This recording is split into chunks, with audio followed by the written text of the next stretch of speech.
نحمده ونصلي على رسوله الكريم اما بعد فاعوذ باللہ من الشیطان الرجیم بسم اللہ الرحمن الرحیم۔ جنرل نیوز کے پروگرام فضیلت رمضان کے ساتھ خواجہ عاشق حسین حاضر خدمت ہے۔ ناظرین کرام، 17 رمضان المبارک ام المؤمنین حضرت سیدنا عائشہ صدیقہ رضی اللہ تعالی عنہا کا یوم وصال ہے، لہٰذا آج اسی مناسبت سے سیدہ عائشہ صدیقہ رضی اللہ تعالی عنہا کا ذکر خیر اور بالخصوص آج آپ کی علمی شخصیت کے حوالے سے چند باتیں کوش گزار کرنے کی سعادت حاصل کروں گا۔ اللہ تعالیٰ نے ام المؤمنین حضرت سیدہ عائشہ صدیقہ رضی اللہ تعالی عنہا کو بے پناہ صفات سے اور خوبیوں سے نوازا تھا۔ حضرت عائشہ صدیقہ رضی اللہ تعالی عنہا کے زہد و تقوی، آپ کی سخاوت، آپ کی شجاعت، آپ کی عبادت، آپ کی ریاضت اور کئی خوبیوں کے ساتھ اللہ تعالیٰ نے آپ کو نوازا تھا، بلکہ علمی حوالے سے آپ اپنی مثال آپ تھیں۔ حضرت سیدنا عروہ بن زبیر رضی اللہ تعالیٰ عنہ جو حضرت سیدہ عائشہ صدیقہ کے بھانجے ہیں، آپ کی بہن حضرت اسماء کے بیٹے ہیں، ان کا بیان ہے کہ فقہ اور حدیث میں میں نے حضرت عائشہ کے سوا کسی اور کو اشعار عرب جاننے والا نہیں پایا۔ علم طب میں بھی یعنی مریضوں کے علاج معالجے میں بھی انہیں کافی مہارت حاصل تھی۔ علامہ زرقانی رحمۃ اللہ تعالی علیہ نے لکھا کہ انہوں نے ایک دن حیران ہو کر حضرت عائشہ صدیقہ رضی اللہ تعالی عنہا سے عرض کی کہ اے اماں جان، آپ نے رسول اللہ صلی اللہ علیہ وسلم کی زوجہ اور حضرت سیدنا ابو بکر صدیق رضی اللہ تعالی عنہ کی بیٹی ہونے کا شرف پایا ہے، تو آپ اس قدر یہ فضیلت ہونے کے باوجود یہ آپ کی جو علم فقہ میں مہارت ہے، یہ اس پر حیرانی نہیں ہے کیونکہ آپ کو گھرانہ ہی ایسا ملا ہے، لیکن مجھے تعجب اس بات پر ہے کہ آپ کو اتنے زیادہ عرب کے اشعار کیسے یاد ہو گئے؟ اس لیے کہ میں جانتا ہوں آپ امیر المومنین حضرت سیدنا صدیق اکبر کی بیٹی ہیں، اور چونکہ وہ فن شعر میں ماہر تھے، لہٰذا اس وجہ سے آپ کو اس فن میں مہارت حاصل ہو گئی۔ مگر میں اس بات پر بھی حیران ہوں، آخر یہ طبی معلومات آپ کو کہاں سے اور کیسے حاصل ہو گئی؟ یہ سن کر حضرت سیدہ عائشہ صدیقہ رضی اللہ تعالی عنہا نے اپنے بھانجے سیدنا عروہ کے کندھوں پر تھپکی دیتے ہوئے فرمایا کہ اے عروہ، اللہ کے حبیب صلی اللہ علیہ وسلم کی آخری عمر شریف میں اکثر طبیعت ناساز ہو جایا کرتی تھی، اور عرب و عجم کے حکیم آپ صلی اللہ علیہ وسلم کے لیے دوائیں تجویز کرتے تھے، اور میں ان دواؤں سے آپ صلی اللہ علیہ وسلم کا علاج کرتی تھی، یعنی اس لیے مجھے طبی معلومات بھی حاصل ہو گئی ہیں۔ اب ناظرین کرام ذرا اندازہ لگائیے، اب حضرت عائشہ صدیقہ رضی اللہ تعالی عنہ کی گہری نظر پر اور ان کے زبردست قوت حافظہ کا کیا عالم ہوگا کہ حضور کے لیے جو علاج معالجے کے لیے دوائیں تجویز کی جاتی تھیں ان کو یاد رکھنے کا سلسلہ جاری رکھا، اور آپ کو فن طب میں اس وجہ سے ماہر ہو گئیں۔ ٹھیک ہے، اللہ کی رحمت تو تھی اس میں، لیکن ساتھ ہی آپ کے حافظے کا بھی بڑا کمال ہے۔ اسی طرح قرآن و حدیث کو سمجھنے کے معاملے میں جب بھی کسی آیت کی کسی وضاحت مانگی جاتی تھی، کسی مسئلے کی وضاحت ہوتی تھی، کسی آیت کی تفسیر اور تشریح کا معاملہ آتا تھا، صحابہ کرام کو کسی قسم کی الجھن ہوتی تھی، تو وہ مومنین کی ماں محبوب خدا حضرت سیدہ عائشہ صدیقہ رضی اللہ تعالی عنہا کی بارگاہ مقدسہ میں حاضر ہو جاتے تھے، اس لیے کہ وہ جانتے تھے کہ آپ کو بارگاہ رسالت میں خاص قرب حاصل ہے، اور جتنا قرب ازواج مطہرات میں یہ حضرت سیدنا خدیجہ عائشہ رضی اللہ تعالی عنہا کا ہے، ازواج مطہرات کے فقہی مسائل جاننے میں اور قرآن کو سمجھنے میں جتنی زیادہ قابلیت آپ کے حصے میں آئی ہے وہ کسی اور زوجہ محترمہ کے حصے میں نہیں آئی تھی۔ یقیناً یہ سب صحبت مصطفیٰ کا فیضان تھا، جس کی بدولت آپ صلی اللہ تعالی علیہ وسلم کو اللہ نے قرآن کریم جیسی کتاب نازل فرمائی،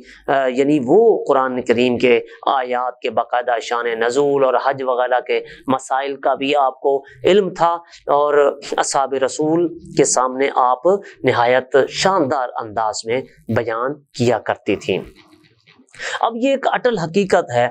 کہ مختلف قسم کے پھول اپنے اندر ہر طرح کی کشش، خوبصورتی اور فائدے رکھتے ہیں، ہر ایک دل دماغ کو تازگی بخشتا ہے، ان پھولوں کی اہمیت سے انکار ممکن نہیں، لیکن جو پھولوں میں حیثیت گلاب کے پھول کو حاصل ہے وہ کسی اور کو حاصل نہیں۔ اب یہ جو ہے گلاب کا پھول ایک ایسا حسین اور دلکش پھول ہے جسے تمام پھولوں پر فوقیت حاصل ہے۔ اسی طرح امہات المومنین بھی ساری بڑی مقام، مرتبے، فہم و فراست والی ہیں، سب اعلیٰ درجے کی ولیات بھی ہیں، بڑی اچھی سے اچھی وہ صفات کی حامل بھی ہیں، وہ علم و عمل کی حقیقی آئینہ دار بھی ہیں، امت کی مائیں بھی ہیں، لیکن علمی اعتبار سے ام المومنین سیدہ عائشہ صدیقہ کی ذات مبارکہ جو ہے وہ سب سے زیادہ ممتاز نظر آتی ہے۔ آپ مفتیہ بھی تھیں، آپ عالمہ بھی تھیں، آپ ایک محدثہ بھی تھیں، اور آپ مفسرہ بھی تھیں۔ آپ کی فقاہت اور علمیت کے چرچے آج تک دنیا میں سنے جا رہے ہیں۔ حضور اکرم صلی اللہ علیہ وسلم کے دربار عالی شان سے ہمیشہ علم دین کی کرنیں پھوٹتی رہیں، حتیٰ کہ آپ رضی اللہ تعالی عنہا نے خود کو زندگی بھر دین مصطفیٰ کے لیے وقف کر دیا تھا۔ اللہ اکبر۔ حضرت عائشہ صدیقہ رضی اللہ تعالی عنہا کی جو روایات ہیں، وہ احادیث جو آپ کی ذات مبارکہ سے مروی ہیں، وہ 2222 احادیث مبارکہ ہیں، اور 6 صحابہ کرام نے سب سے زیادہ احادیث مبارکہ جو ہے روایت کی ہیں، ان میں سے ایک آپ حضرت سیدہ عائشہ صدیقہ بھی ہیں۔ حضرت مفتی احمد یار خان نعیمی رحمت اللہ تعالی علیہ نے آپ کی شان میں ایک منقبت لکھی ہے، جس میں آپ لکھتے ہیں کہ جن کا پہلو ہو نبی کی آخری آرام گاہ، حضور کا جب وصال ہوا تو آپ کے سینہ اطہر پر آقا علیہ الصلوۃ والسلام لیٹے ہوئے تھے۔ فرماتے ہیں جن کا پہلو ہو نبی کی آخری آرام گاہ، جن کے حجرے میں قیامت تک نبی ہوں جاگزیں۔ حضور اکرم صلی اللہ علیہ وسلم کا جو روضہ اطہر ہے، یہ سیدہ عائشہ صدیقہ کا حجرہ انور تھا۔ آگے فرماتے ہیں آستاں ان کا فرشتوں کی زیارت گاہ ہے، کیونکہ اس میں جلوہ فرما ہے امام المرسلین۔ سبحان اللہ۔ حضور اکرم صلی اللہ علیہ وسلم کے وہ زمین کا خطہ ارضی جہاں آقا علیہ السلام کا جسد اقدس متصل اور ملا ہوا ہے، وہ کائنات کا حصہ جنت سے بھی افضل و اعلیٰ ہے، اس پر اجماع امت ہے، ساری دنیا کے علماء کا اس پر بالاتفاق فیصلہ ہے۔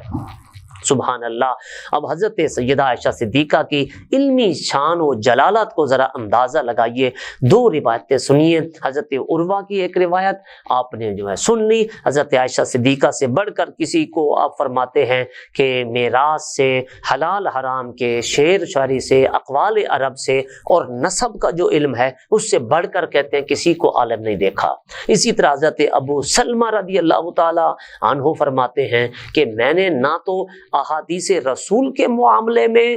ام المؤمنین سیدہ عائشہ صدیقہ سے زیادہ کسی کو عالم دیکھا، اور نہ ہی کسی ایسے معاملے میں ان سے زیادہ کسی کو فقیہ پایا جس بھی معاملے میں کسی رائے کی حاجت ہو۔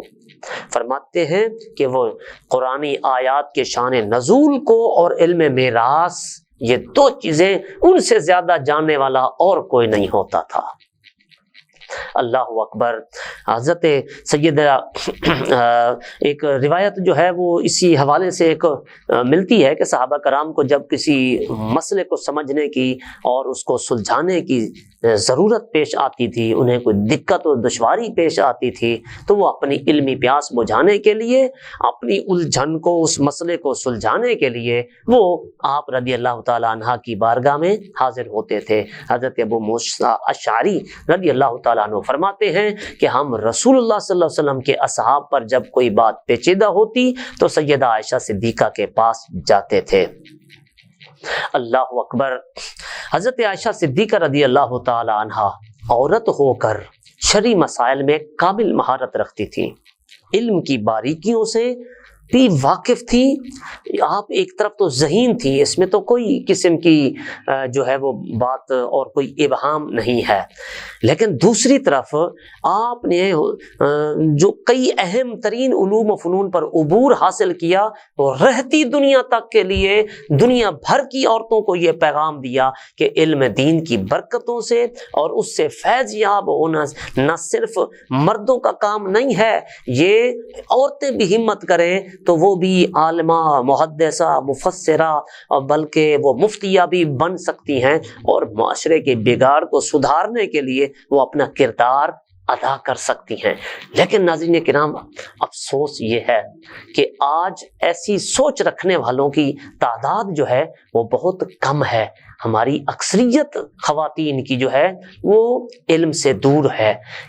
یہی وجہ ہے کہ ہمارا معاشرہ جو ہے وہ دینی اور دنیاوی پستیوں کا شکار نظر آتا ہے۔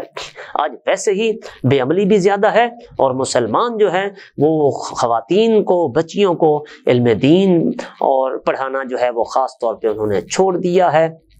اور دنیاوی اب کچھ علم کی طرف جو ہے لوگوں نے اس کی طرف رغبت کی ہے۔ حالانکہ ہمارے پرانے بزرگ جو ہے وہ بچیوں کو علم دین جو ہے وہ سکھایا کرتے تھے۔ آج ہمیں ضرورت ہے کہ ہم جو ہے ان بزرگان دین کی اور حضرت سیدہ عائشہ صدیقہ رضی اللہ تعالی عنہا کی جو سیرت مبارکہ ہے اس سے سبق حاصل کرتے ہوئے اپنے بچیوں کو دین کی طرف راغب کرنا چاہیے۔ آپ کی ذہانت و فطانت کے حوالے سے ایک واقعہ جو ہے وہ آپ بات سنیے۔ حضرت امیمہ رضی اللہ تعالیٰ عنہ جو مومن نہیں ہے، فرماتے ہیں کہ میں نے حضرت عائشہ صدیقہ رضی اللہ تعالیٰ عنہ سے قرآن کی ان آیتوں کے بارے میں پوچھا۔ کون سی آیت؟ وَإِن تُبْدُوا مَا فِي أَنفُسِكُمْ أَوْ تُخْفُوهُ يُحَاسِبُكُم بِهِ اللَّهُ فَيَغْفِرُ لِمَن يَشَاءُ وَيُعَذِّبُ لِمَن يَشَاءُ وَاللَّهُ عَلَى كُلِّ شَيْءٍ قَدِيرٌ۔ سورۃ بقرہ کی تیسرے سپارے کی آیت مبارکہ ہے، آیت نمبر 284۔ ترجمہ اس کا یہ ہے کہ اللہ تعالیٰ فرماتا ہے اگر تم جو کچھ ظاہر کرو گے، جو تمہارے جی میں ہے، یا اس کو چھپاؤ گے، اللہ تم سے اس کا حساب لے گا، تو جسے چاہے گا بخشے گا اور جسے چاہے گا اس کو سزا دے گا، وہ ہر چیز پر قادر ہے۔ من یعمل سوءا یجزا بہ، یعنی جو برائی کرے گا اس کا بدلہ پائے گا۔ حضرت عائشہ صدیقہ نے فرمایا کہ جب سے میں نے نبی رحمت صلی اللہ علیہ وسلم سے یہ سوال کیا ہے کہ مجھ سے کسی نے اس کے بارے میں نہیں پوچھا، یعنی رسول اللہ صلی اللہ علیہ وسلم نے میرے سوال کے جواب میں فرمایا تھا۔ حضرت عائشہ رضی اللہ تعالی عنہا، حضور نے فرمایا عائشہ یہ اللہ کا اور بندے کا معاہدہ ہے، جو اسے بخار ہو، بندہ مومن کو کوئی بھی مصیبت پہنچے یا کوئی بھی کانٹا چبھے یا کوئی چیز اس سے اپنی پوٹلی میں، اپنی پاکٹ میں، اپنی جیب میں رکھے اور پھر وہاں پر موجود نہ ہو، یعنی اس کی وجہ سے وہ بے چین ہو جائے، تو اس کو پھر اسے اپنے پہلو میں پالے، یعنی تھوڑی سی دیر کے لیے اسے جو تکلیف اور اذیت پہنچی ہے، بے چینی کی، اللہ رب العالمین بندہ مومن کو اس پر بھی اجر عطا فرماتا ہے، اور اس پر بھی وہ گناہوں سے ایسے نکل جاتا ہے جیسے سرخ سونا بھٹی سے نکلتا ہے۔ تو ناظرین کرام، یہ ہمیں اس طرح کی کئی علمی مسائل حضرت عائشہ صدیقہ رضی اللہ تعالی عنہا کی حیات طیبہ سے ہمیں دیکھنے کو ملتے ہیں۔ آج ہماری نوجوان نسل کے لیے، یعنی حضور صلی اللہ علیہ وسلم کی آپ پیاری زوجہ محترمہ ہیں، حضور صلی اللہ علیہ وسلم آپ سے بہت پیار فرمایا کرتے تھے، اور جتنی بھی ازواج مطہرات ہیں ان میں صرف کماری حضرت سیدہ عائشہ صدیقہ رضی اللہ تعالی عنہا ہی ہیں۔ ہمیں ان کے اپنی پیاری ماں کے جو ہے وہ ہمیشہ وفادار رہنا چاہیے۔ اللہ رب العالمین ہم سب کو سیدہ عائشہ صدیقہ رضی اللہ تعالی عنہا کے کنیزوں میں، ان کے غلاموں میں ہمارا شمار فرمائے۔ اگلے پروگرام تک کے لیے خواجہ عاشق حسین کو اجازت دیجیے۔ اللہ ہم سب کا حامی و ناصر ہو۔ السلام علیکم ورحمۃ اللہ وبرکاتہ۔